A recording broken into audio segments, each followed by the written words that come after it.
Dnešný rodostrom venujeme téme Samko Dudík a jeho kapela.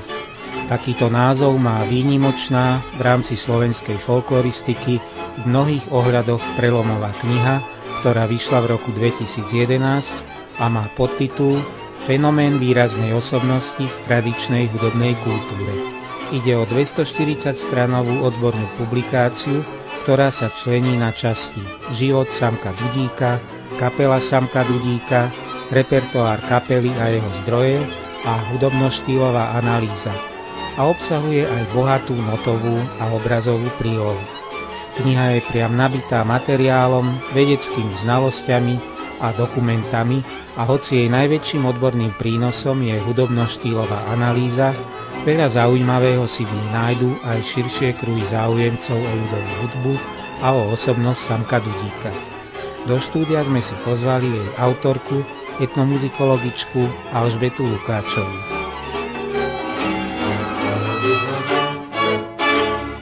Vítaj, Betka.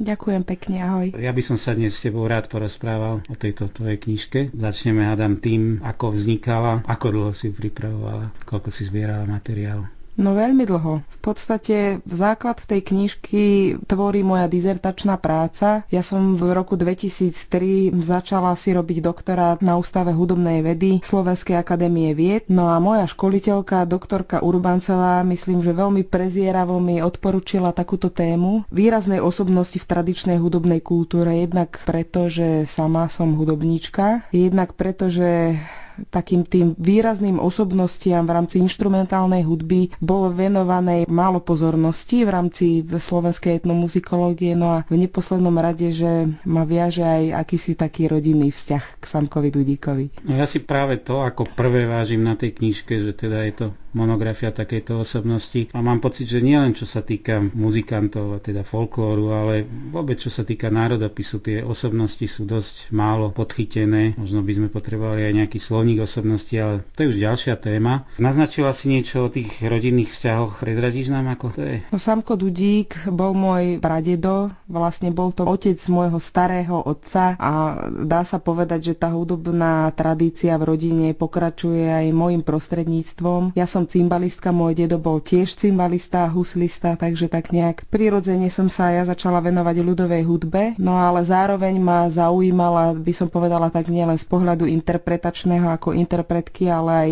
trošku tak hlbšie sa dozvedieť niečo o jej histórii, o tej vnútornej logike, ktorú táto hudba má, každá nejakú vo svojom regióne, takže preto som sa pustila aj do štúdia hudobnej vedy, no a tam už potom to samozrejme smerovalo k špecializácii etnomuzikológia. Takže je to pravda, že sa dedí, aj to Dudíkovské sa zrejme dedí? Asi sa to dedí. Myslím, že každý z tých potomkov k hudbe inklinuje bez ohľadu na to, či sa jej venuje profesionálne alebo nie, ale myslím, že v minulosti tých muzikantov v tejto rodine bolo dosť a ešte stále aj je.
určite si preštudovala množstvo archívneho materiálu a možno aj ten archívny materiál bol taký, čo by nebol prístupný každému badateľovi. Isté aj v rodine sa všeličo našlo. Zrejme aj nejakých svedkov živých si ešte mohla vyspovedať. No ako som spomínala, tak ten základ je práve v mojej dizertačnej práci a tá teda začala vznikať v roku 2003. Doktorát som ukončila v roku 2009, takže takmer plných 7 rokov som sa vlastne venovala predovšetkým zháňaniu pramenného materiálu. Jednak teda rukopisov, zháňala som po rodine, rukopisy Samka Dudíka, korešpondenciu, ale vôbec v múzeách, v rôznych archívoch dokumenty, ktoré nejak proste popisovali jeho aktivity. Ďalšia vec, dosť veľký problém paradoxne bolo dostať sa k nahrávkam, pričom vlastne nahrávky jeho kapely, a tá kapela bola zložená teda predovšetkým z jeho bratov. Tie nahrávky prvý začali robiť vlastne rozhlasáci z Brna.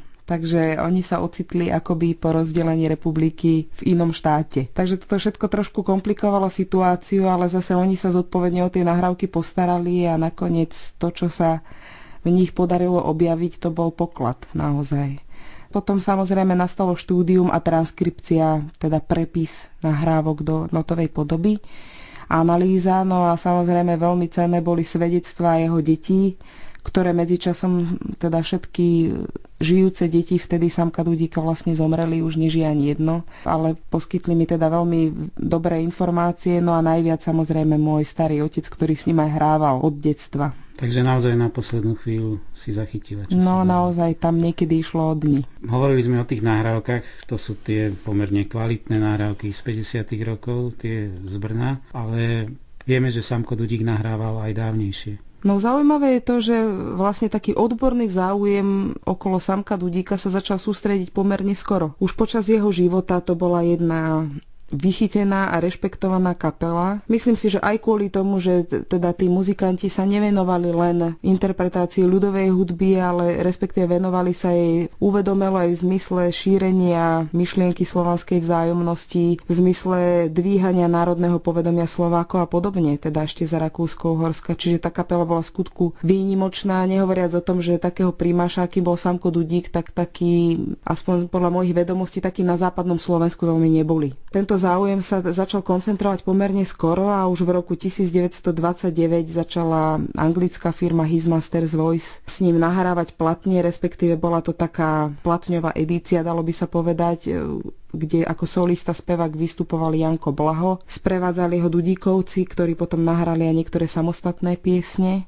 No a samozrejme neobyšiel Dudíkovcov záujem ani francúzskej nahrávacej firmy Pathé. Túto kapelu doporučil Karel Plicka, aby do Prahy išla nahrať pre túto spoločnosť niekoľko nahrávok, čo teda aj urobili. Čiže najstaršie nahrávky máme z roku 1929.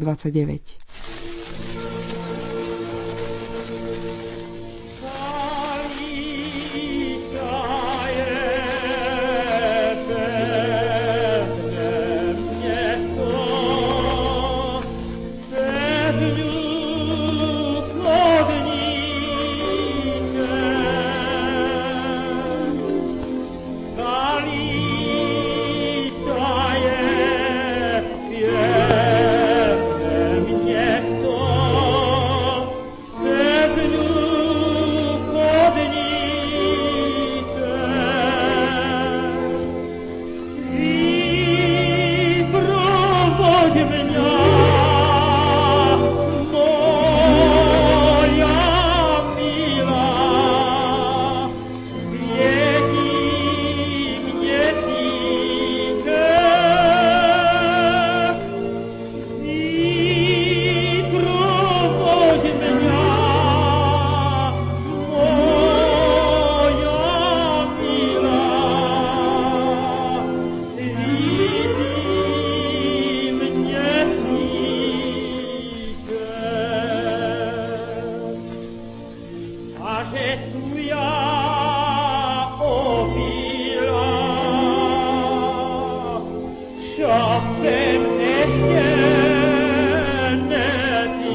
Takže je to pomerne široké rozpätie medzi tými najstaršími a tými novšími nahrávkami. Je pomerne široké to rozpätie. Tie nahrávky sú vynikajúce, podľa mňa. Z tých 50. rokov samozrejme to už boli také nahrávky skôr takého študijného charakteru alebo také dokumentačné, ktoré teda inicioval profesor Dušan Holý z Brna a Jaroslav Jurášek, dlhoročný dramaturg Brolnu, ktorý vtedy vlastne Osamkovi Dudíkovi robil svoju diplomovú prácu a urobili neuveriteľne záslužný čin, že nahrali tú kapelu Samka Dudíka so všetkým repertoárom, ktorý mala. To znamená, nenútili ju vynímať zo svojho repertoáru len tie mijavské piesne a neštilizovali ju do polohy akejsi autentickej mijavskej alebo dokonca aj kopaničiarskej kapely, čo sa teda neraz stávalo, ale v takej uvoľnenej atmosfére naozaj neraz tam počuť aj štrnganie pohárikov. Nahrali repertoár v celej svojej šírke a to bol nesmierne vzácny študijný materiál pre mňa. Takže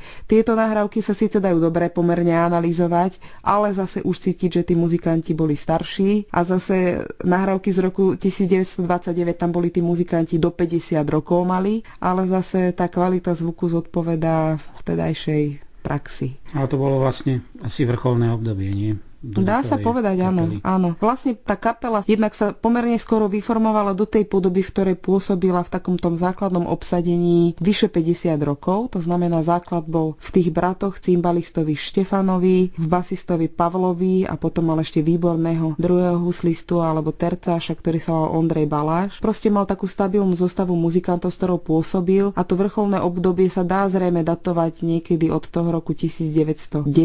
Podľa teda jednak novinových ústrižkov a podobne, svedčí o tom viaceré pramene. Ja myslím, že to je možno jediná kapela na Slovensku, ktorá bola tak dobre dokumentovaná, jednak aj tým teda, že ju dokumentovali nielen na Slovensku, ale aj na Morave a v Čechách, to je dôležité. A že bola v centre pozornosti aj naozaj odborníkov, či si zobereme etnografa Ladislava Rutého zo Zlína, alebo Dušana Holého, profesora etnomuzikológa, rozhlasových pracovníkov, u nás Pavla Tonkoviča a tak ďalej. To boli všetko proste vzdelaní ľudia, ktorí tak uvedomelo za tým Samkom Dudíkom chodili. V tomto tá kapela mala veľké šťastie, že vlastne na to, že tí muzikanti sa narodili v 19. storočí, tak si myslím si vieme dnes vytvoriť veľmi dobrý obraz o pôsobení a o zvuku tej kapely.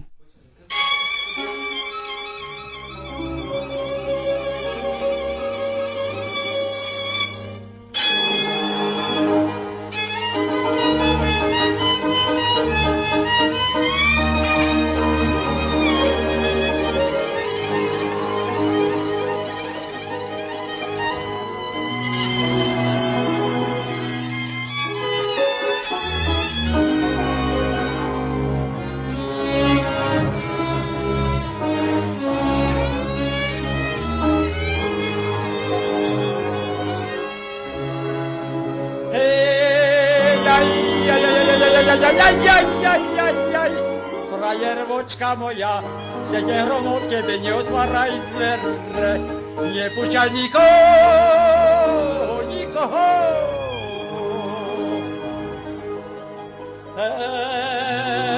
Lebo mňa zabijú a boja na koho, a boja na koho.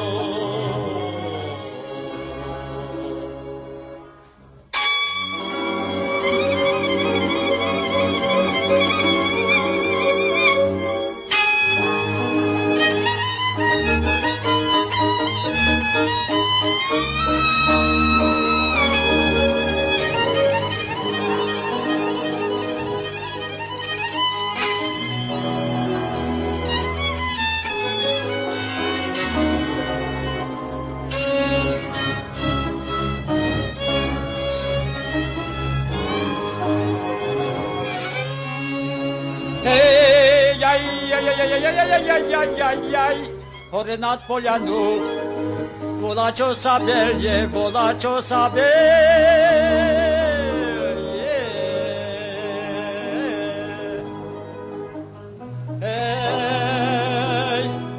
jervočka moja. Košulej kuperie, košulej kuperie.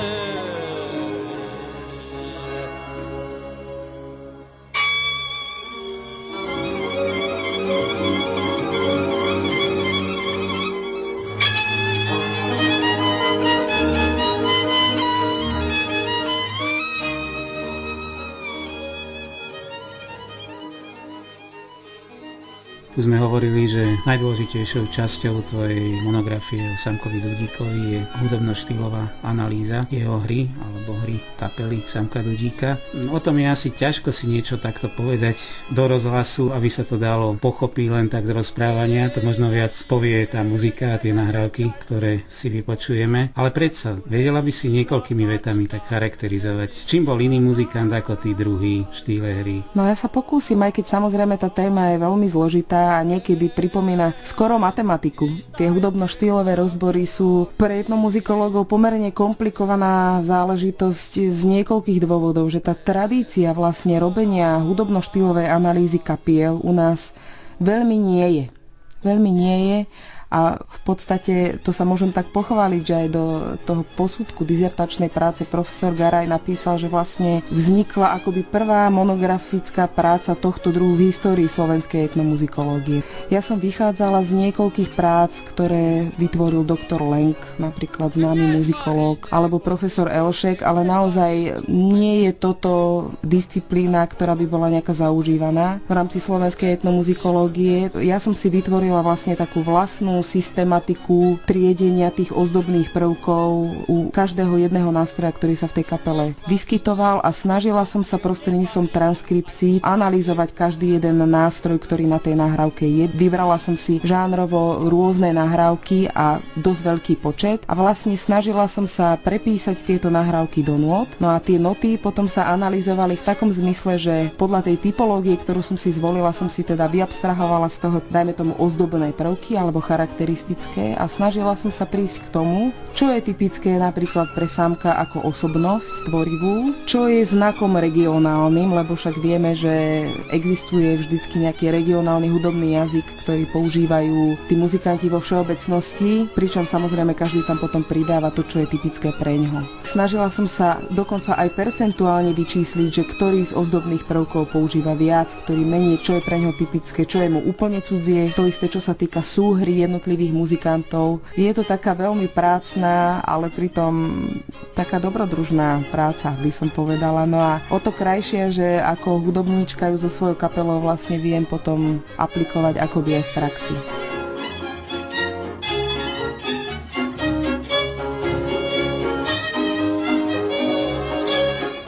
Ja som tvoja podána od večera do rána.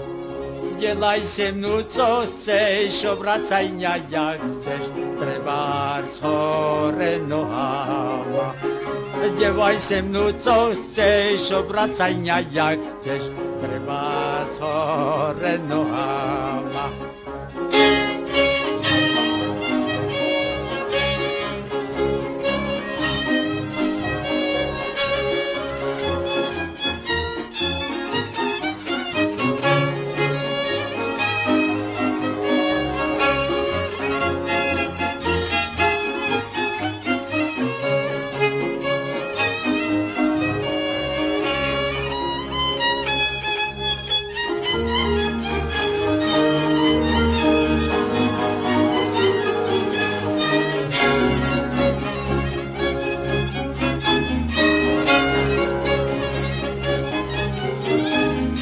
Kde ju máš, Magdaleno, kde ju máš, Magdo, kde ju máš, Magdaleno, kde ju máš, Magdo. Na penziu pogulala, ešte ti ho najdu, na penziu pogulala, ešte ti ho najdu.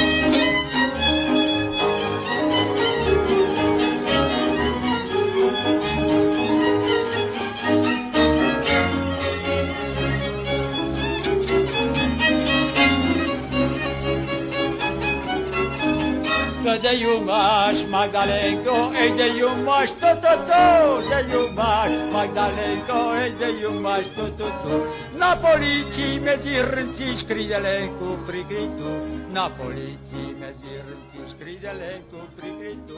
My sme niečo naznačili o prostredí, z ktorého si ty vyšla a takto by sme mohli ďalej do minulosti o Samkovi Dudíkovi ako osobnosti v najširšom zmysle slova, ako o človeku.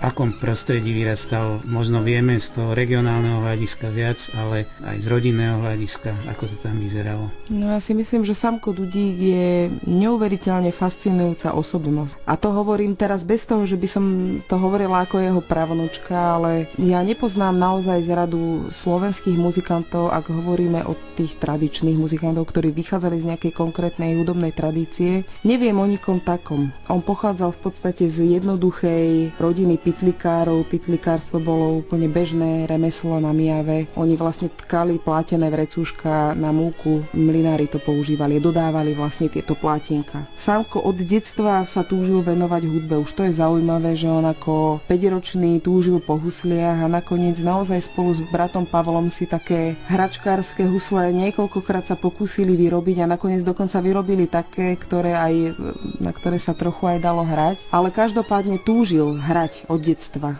Sám teda hovoril, že videl, ako chodili kopaničiarski muzikanti do mesta na svadby.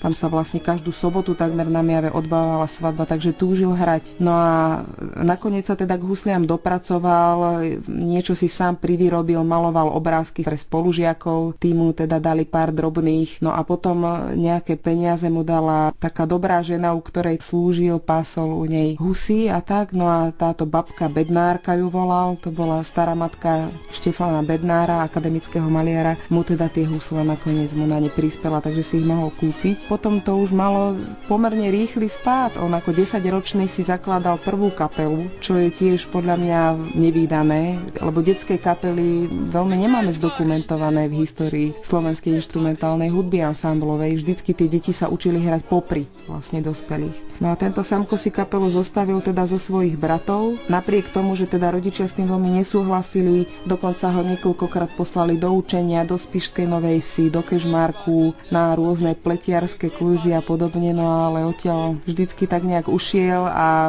chcel sa venovať hudbe, no a to sa mu potom vlastne podarilo. Nastúpil ako taký adolescent do kapely Jozefa Baláža Višňovského, to bola známa kapela na Mijave, to bol cigánsky primáš z Višňového. Samko tam nastúpil k nemu ako druhý huslista, vlastne aj spolu s bratmi, no a nakoniec to dopadlo tak, že túto kapelu Samko akoby rozbil, Višňovského vyhnali a on si vlastne z tejto starej kapely utvoril svoju kapelu už potom zloženú z bratov, respektíve z tej detskej muziky a z niektorých rómskych muzikantov, ktorí boli v tej kapele Višňovského. S touto kapelou už potom hrával takmer celý život.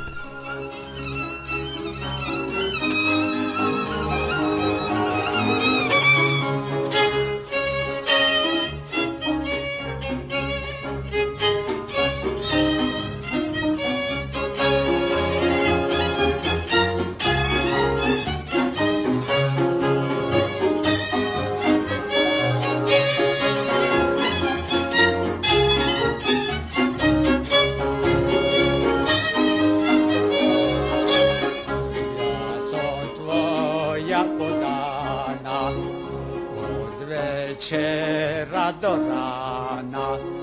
Dělaj se mnou, co chceš, obracaj mě, jak chceš, trebárs hore nohama. Dělaj se mnou, co chceš, obracaj mě, jak chceš, trebárs hore nohama.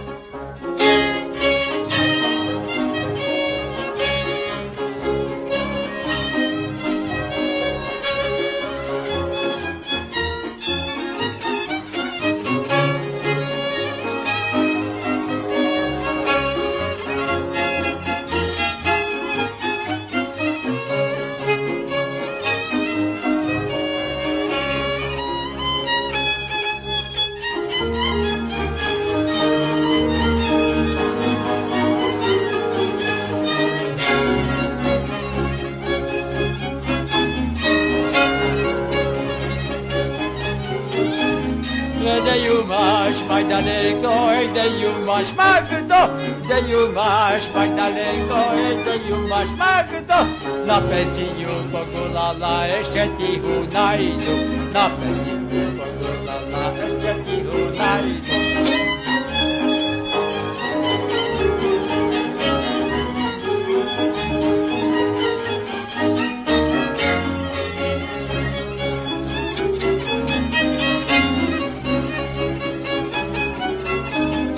Kde ju máš, Magdalenko, kde ju máš, to, kde ju máš, Magdalenko, kde ju máš, to.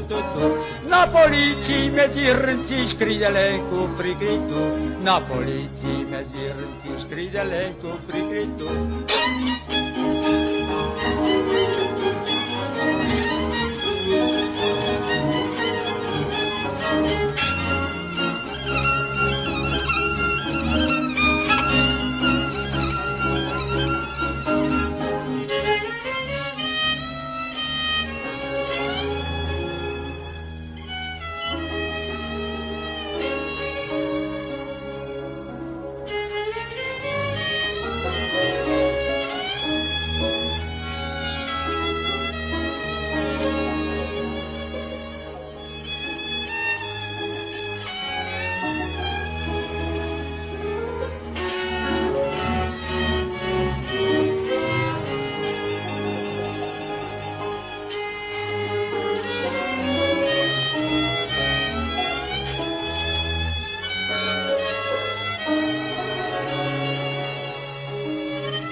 Prídi si k nám pohovoriť, samotné srdce rozveseliť.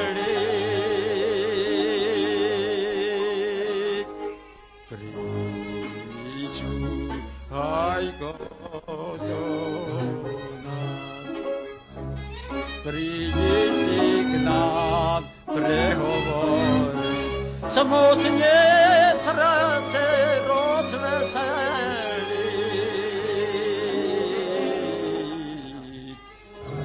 Pričúhajko do nás. Ja bych prišiel do vás, ale psíčok breše. Daj psíčkovi z masom chleba, nech nebreše, keď netreba. Potom prídem do... Teraz mi tak zišlo na že čo je škoda, čo nebudeme už nikdy počuť, ako zneli tie husličky doma vyrobené, ako mohli mať vlastne aj vplyv na spôsob hry, či to bolo niečo také, ako poznáme z Kisúc, z Terchovej, z Liptova. Viem, že nie je podobné, ale vlastne tam tie doma robené husličky ovplyvnili aj spôsob hry. Či tuto bolo len to napodobňovanie továrenských, alebo či tiež si musel nájsť aj ten Samko Dudík nejaký spôsob iný.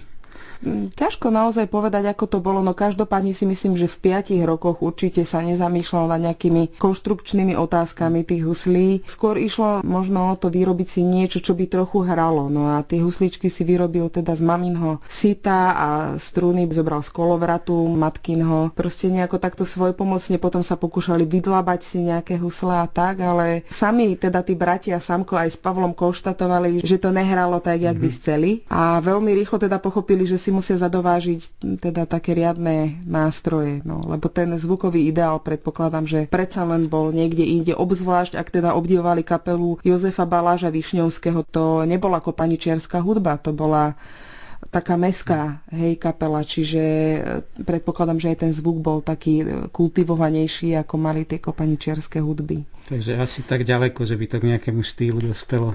To sa nedostalo. Predpokladám, že nie, lebo tých vplyvov, ktoré badať u Samka Dudíka v jeho hre je dosť veľa. A to jednak teda sú tie kopaničiarske muziky, čo on teda otvorene priznával, že to je tá báza, z ktorej vyšiel. No ale určite to boli takisto rómski muzikanti a takisto maďarskí muzikanti. Taká tá kaviarenská produkcia je podľa mňa absolútne nepopierateľná v tej jeho hre, aj keď samozrejme v minulosti boli tendencie ho vydávať za taký prototyp mijavskej hry, alebo teda kopaničiarskej hry, ale práve tá hudobno-štýlová analýza zložitá potvrdila, že to tak jednoducho nie je. A on možno vytvoril takú syntézu, nie? Všetkých týchto v určitom zmysle. Určite, takú hlavne syntézu týchto štýlov.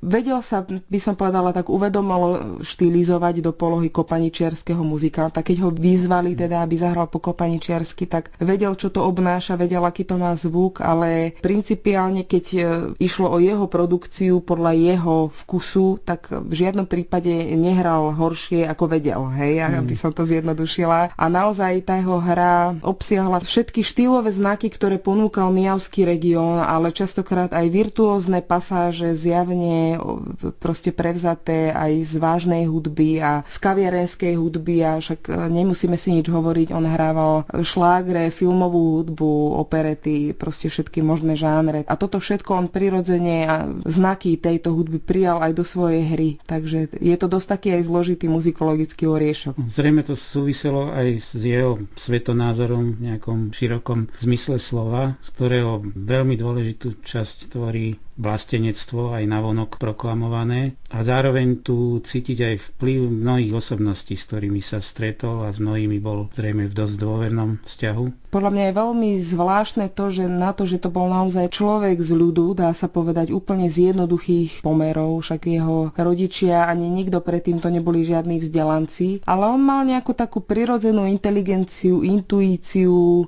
chcel sa vyskytovať v spoločnosti vzdelaných ľudí, študoval, literatúru, napríklad z jeho rukopisných zápisov. Veľmi zaujímavé je to, že on bol na fronte v prvej svetovej vojne v Srbsku a potom v Rusku, no a v tom Rusku robil teda zásobovača, to znamená, že musel byť v styku s domácim obyvateľstvom, zháňal zásoby pre to vojsko. Tam spomína, že sa zoznámil s nejakým ruským intelektuálom, ktorý mal obrovskú knižnicu a mal tam Dostojevského a tak, a že vlastne ten Samko to tam všetko prečítal, že to bolo niečo úžasné.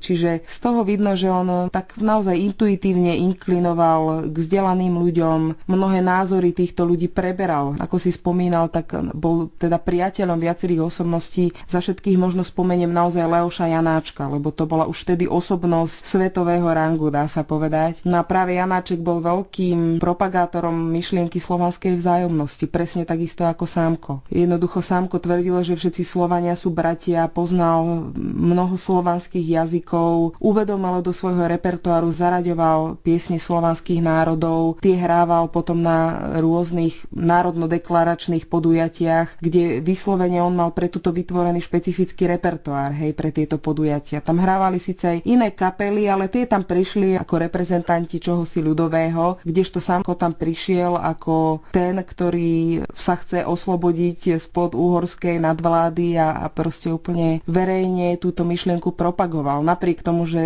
však poznáme históriu za Rakúska-Uhorska, to vyžadovalo aj kus takej osobnej odvahy.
Ona nič nerobí, moje potešenie. Lesí pekne chodí.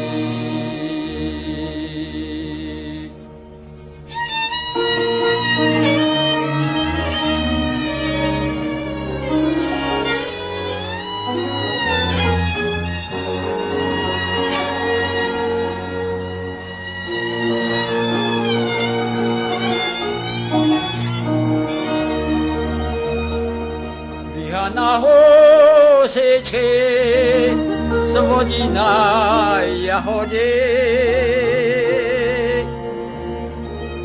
Liha na hosečke zvodí na jahode.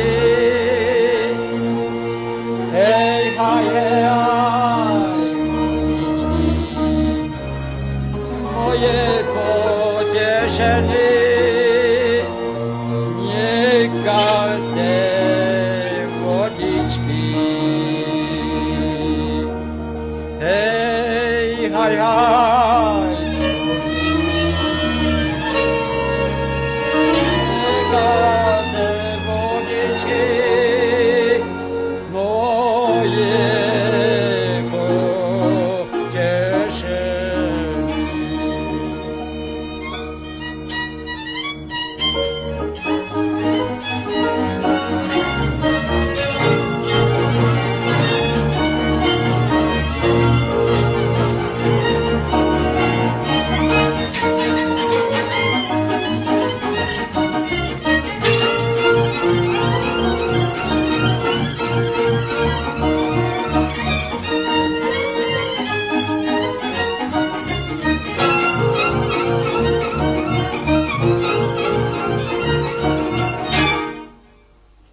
vlastne to, čo aj pri hre Samka Dudíka, tak aj pri živote tých postav všetko. Vlastne je to zložitý vzťah tradície a nadväzovania na tradície a živote tej tradícii a individuality. Myslím, že práve toto je u Samka Dudíka dosť také aj komplikované, aj výrazné. Je to veľmi výrazné, samozrejme, jeho individualita. Nehovoriac o tom, že vôbec ten prelom 19. a 20. storočia bol z takej kultúrno-spoločenskej stránky veľmi komplikovaný. Aj pre tie hudby. Hudby z vidieka prenikali do miest a tak ďalej. Nejaký módny repertoár začínali hrávať. Módne vlny, či už, ja neviem, tanečného repertoáru alebo aj iného sa šírili vlastne z miest na vidiek a tak ďalej. Ja neviem, v 30. rokoch vlna Foxov, hej, a podobne.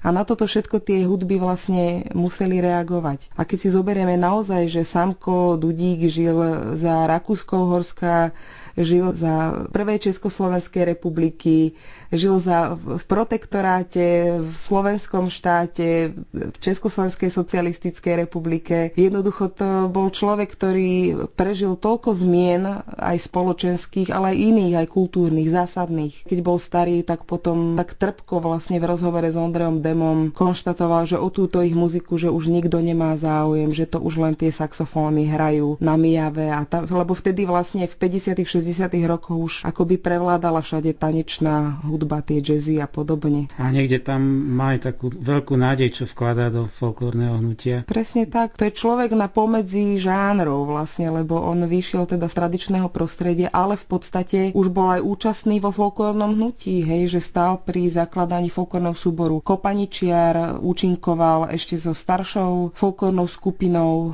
Kýčer z Turej Lúky. Jednoducho venoval sa teda aj muzikantom v Kopaničieri a dokonca aj tanečníkom, lebo on bol údajne aj veľmi zdatný tanečník. Raz, dva, tri.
Samko Dudík ako zberateľ. Asi to nebol zberateľ toho typu ako Karol Medvecký alebo Karol Plicka, že by behal s fonografom a nahrával, ale vieme, že zbieral pesničky. No je to tak, nebol to taký typ, by som povedala, takého toho uvedomelého zberateľa a takého systematika a tak, ale opäť, on bol intuitívny človek a veľmi z takej prirodzenej potreby, asi aj repertoárovej, začal zbierať ľudové piesne. Tým, že bol samouk v podstate, aj keď mal teda čiastočne nejaké hudobné vzdelanie, ktoré mu poskytol Antonín Karas, to bol vedúci vojenský vojenskej hudby, ocitol sa na Mijave, český vojenský kapelník to bol, alebo potom učiteľ Šimonovič Mijavský, to bol vlastne otec Zuzky z Gurišky, spisovateľky. Takže on dostal nejaké základy hudobnej teórie. Keď ich mal, tak sa začal venovať zberom. Zapisoval tak, že tie piesne nemáme vlastne datované, nevieme z ktorého sú obdobia, to sa dá len predpokladať, ale Sámko podľa vlastných výpovedí tvrdil, že to bolo tak, že hneď ako sa tie noty naučil čítať, tak začal si zapisovať piesne. Takže máme zápisy spústy mijavských piesní, pričom máme tam poznačené aj meno toho, kto to spieval a odkiaľ tá pieseň bola, z ktorej obce alebo z ktorej kopanice dokonca. Potom máme veľmi zaujímavé zápisy, ktoré sú pravdepodobne z frontu, srbské piesne. No a potom máme nesmierne veľa zápisov takých tých šlágerov a filmových melódií a rôznych kusov vážnej hudby. Väčšinou sú to teda odpisy, lebo však vieme, že za tej prvej republiky vychádzali v takých dvojhárkoch, vtedy vlastne boli prvé zvukové filmy, takže vychádzalo to, on si to odpisoval, ja neviem, sú to piesne Voskovca, Bericha, Ježkové melódie, proste spústa. Aj keď samozrejme ťažko povedať, do akej miery to tvorí nejaký dôveryhodný obraz o Sámkovom repertoári ako takom, lebo ja sama z vlastnej praxe viem, že si zapisujem to, čo si nepamätám, čo nemám v dennodennej skúsenosti akoby, hej. Čiže tých mijavských piesní je v podstate v konečnom dôsledku menej ako tých šlágrov, hej. Pričom je úplne jasné, že toho domáceho repertoáru musel poznať nepomerne viac. Ale tým, že v ňom akoby vyrastal, tak si ho nepotreboval zapisovať. Zrejme si zapísal naozaj to, čo počul, niečo výnimočné u niekoho. Tak. Keď je tam aj ten informátor, tak vlastne tiež dokazuje, že asi to tak nejako bolo.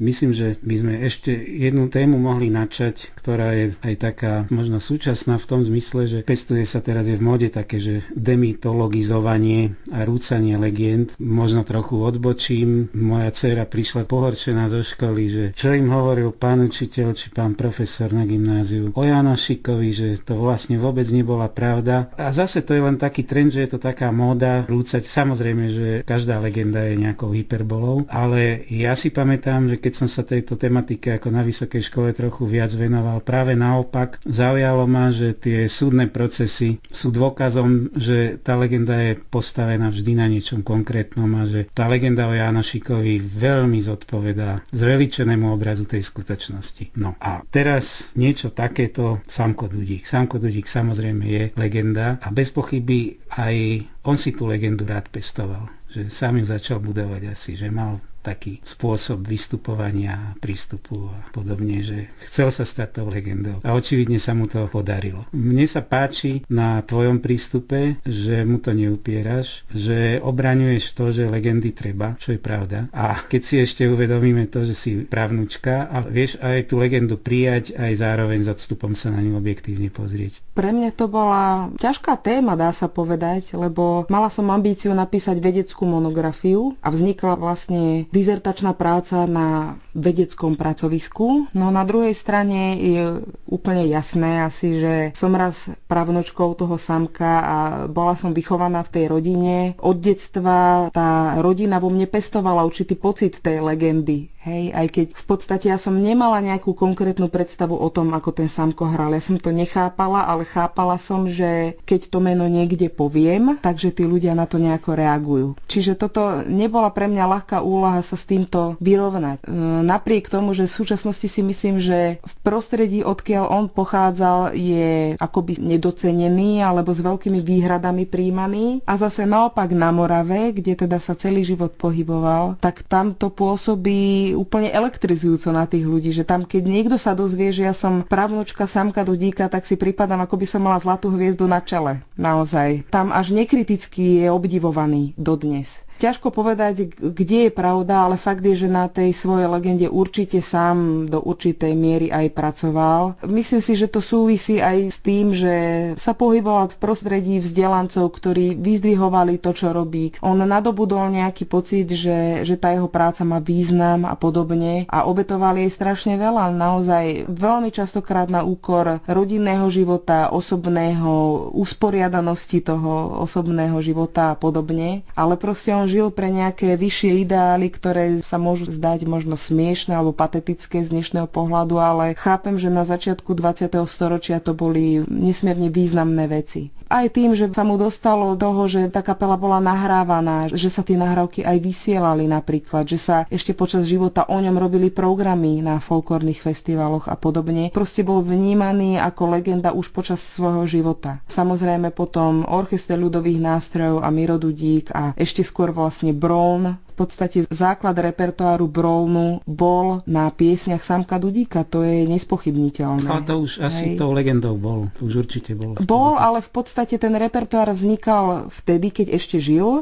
hej, a dokonca s tým Brownom absolvovala niekoľko zájazdov dokonca do zahraničia, ale už ako spevák, hej, lebo už bol starý, no a potom samozrejme Oľun a vôbec to legendarizovanie toho mena si myslím, že s týmto všetkým súvisí. Samko je považovaný za legendu dodnes, napriek tomu, že v podstate súčasné folklórne hnutie nevie, ako hral Samko Dudík, lebo k tým nahrávkam predsa len bežný prístup nie je, takže je vnímaný ako legenda, napriek tomu, že málo kto pozná jeho aktivity a jeho hru. To tak je myslím, že legendárnosti toto nie je na škodu. Neuškodí. Áno, ale lepšiemu záujmu určite. Kručina, muzika nebo nemuzika?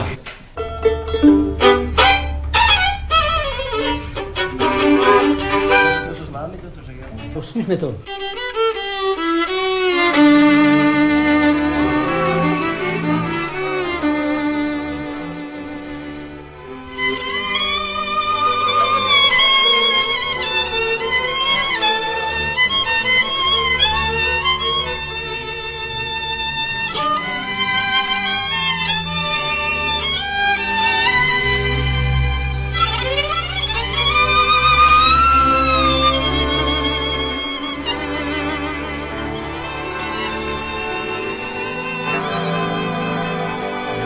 Letěl sokol nad Krakou, nad Krakou, nad Krakou. Letěl sokol nad Krakou, nad Krakou, nad Krakou. Ponad mojej milej dvor, ponad mojej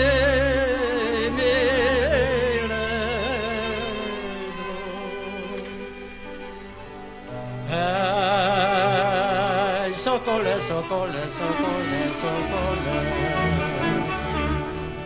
Hej, sokole, sokole, sokole, sokole. Čo tak lietáš vesele? Čo tak lietáš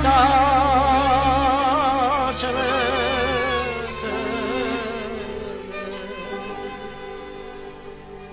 Veď milá zomrela, zomrela, zomrela. Veď milá zomrela, zomrela, zomrela.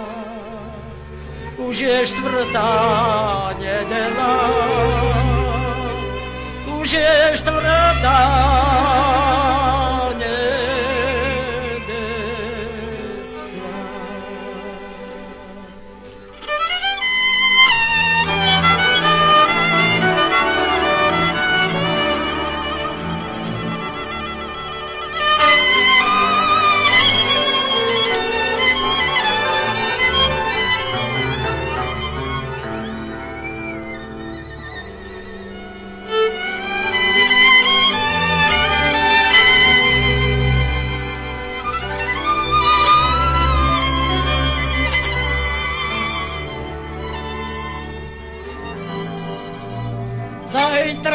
vydává, mamko, čo robíte? Sukňu nešijete, mamko, čo robíte? Sukňu nešijete, potoru bez dojdy, kosi ho štuchaj švardy, kosi nemá rosy, však mu milá vodu nosí. Kosi nemá rosy, však mu milá vodu nosí. Pod horu bez dojdy, kosi ho štuchaj švardy, kosi nemá rosy, však mu milá vodu nosí. Kosi nemá rosy, však mu milá vodu nosí.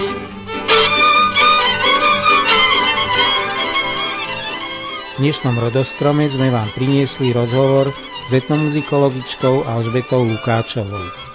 S autorkou monografie Samko Dudík a jeho kapela, fenomén výraznej osobnosti v tradičnej hudobnej kultúre, sa zhováral Marián Minárik. Reláciu pripravili Samo Smetana a Marta Pelikánová.